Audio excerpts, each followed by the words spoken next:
Permítanme comenzar con un misterio que sacude los cimientos de las grandes ligas, una verdad incómoda que se ha disfrazado de simple drama de vestuario, la implosión de los Mets de Nueva York.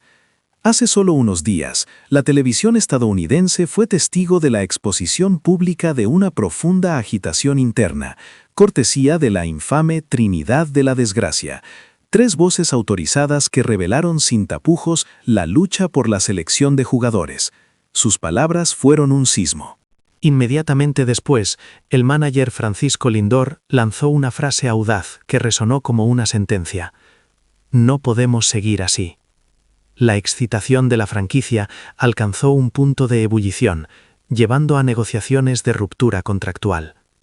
Pero aquí viene el giro, la sombra silenciosa que se cierne sobre esta debacle, Shohei Ohtani. Lo que parece un colapso totalmente ajeno, se cree que está intrínsecamente ligado al ascenso meteórico de Ohtani. ¿Qué luz oculta hay detrás de esas palabras? Vamos a desentrañar la cronología del desplome de los Mets y la influencia subterránea de Ohtani que ha estado moviendo los hilos en las sombras.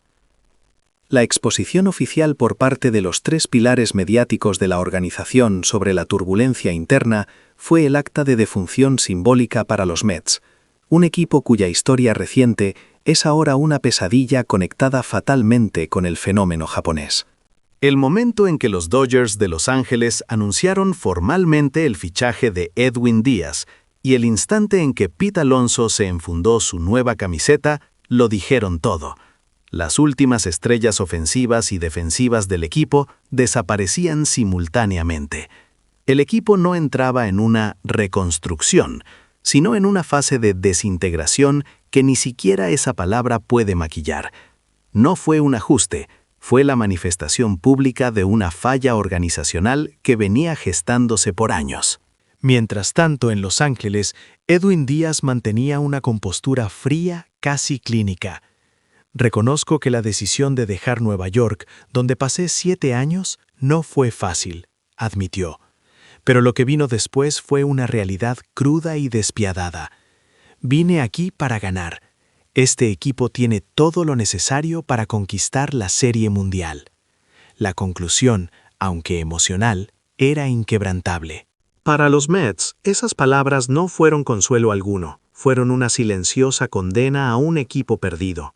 Lo que agravó la situación fue la inversión colosal previa, más de $110 millones arrojados en contratos sin garantías, una cifra que una vez fue aclamada como la ambición de la propia franquicia. Sin embargo, los resultados fueron decepcionantes. Terminaron con un frustrante 81-81, perdiendo el pase a los playoffs por apenas 2 juegos.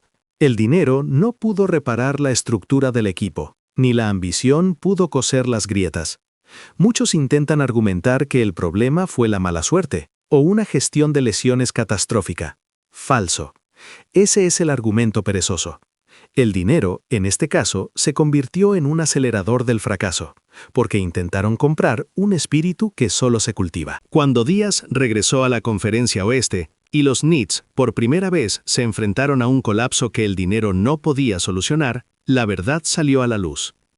En una conferencia de prensa en Los Ángeles, Díaz confesó que su decisión de dejar los Mets a finales de año fue como la primera ficha de un dominó. Su nombre apareció en las negociaciones de traspaso junto al de Brandon Nimmo. Y luego Pete Alonso, la leyenda de más de 260 jonrones, fue adquirido por los Dodgers. Díaz sintió una mezcla de vacilación e incertidumbre, y fue entonces cuando consolidó su determinación de irse.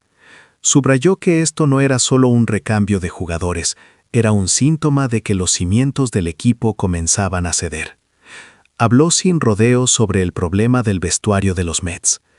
La tensión entre Rías y Francisco Lindor era una guerra civil silenciosa. Apenas cruzaban palabra, relató Díaz. Y ese conflicto subyacente estaba pudriendo al equipo desde adentro. Sentía que en el campo los jugadores jugaban como si hubieran perdido la pasión, luchando solo por el cheque, no por la gloria. Comparó directamente la cultura de los Dodgers con la de otros 3 equipos. En Los Ángeles se vive una disciplina implacable que no se negocia, enfatizó, contrastando drásticamente el espíritu de equipo. reveló que intentó introducir celebraciones apasionadas para inyectar espíritu y cerrar la brecha entre el mundo exterior e interior del equipo, pero que finalmente se dio cuenta de que era imposible y tuvo que renunciar. Tras las declaraciones de Díaz, Francisco Lindor apareció en la televisión estadounidense y expresó su profunda frustración por la frecuente salida de jugadores clave a Los Ángeles. Lo vio como una señal de que los problemas del equipo iban más allá de los salarios, atribuyéndolo a un deterioro significativo en el ambiente del equipo. Afirmó que cada vez más jugadores estaban perdiendo la cohesión necesaria en el vestuario. Los jugadores clave se irán con el dinero en la mano, sentenció Lindor. Pero si esta situación no mejora, el espíritu de equipo no cambiará, ni siquiera con salarios triplicados. Y es aquí donde el misterio de Ohtani se resuelve, en este vacío emocional que Lindor describe. Ohtani no es un saboteador activo. Ohtani es un estándar. Él no forzó la caída de los Mets, sino que su ascenso a una categoría de excelencia deportiva y mediática sin precedentes, en una franquicia construida sobre la estabilidad como la de los Dodgers, expuso la fragilidad del proyecto de Nueva York. Los Mets invirtieron la fortuna de un país en talento, pero se olvidaron de invertir en la única cosa que Ohtani trae consigo, una cultura de ejecución y respeto que no tiene precio. Cuando Díaz y Alonso miraron a su alrededor, vieron un vestuario roto, lleno de tensiones silenciadas y resentimiento por el fracaso, a pesar del dinero. Pero cuando miraron a Los Ángeles, no solo vieron más dinero, vieron el ecosistema perfecto que Ohtani exige y personifica.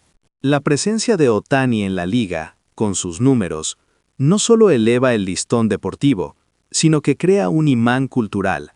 Atrae a jugadores que no solo quieren ganar, sino que entienden que para coexistir con una supernova como Ohtani, la ética de trabajo y la cohesión deben ser absolutas.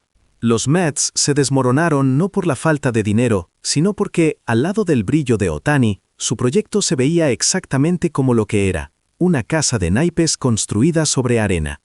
El verdadero giro argumental es que Ohtani no necesitó hablar ni firmar con los Mets para destruirlos.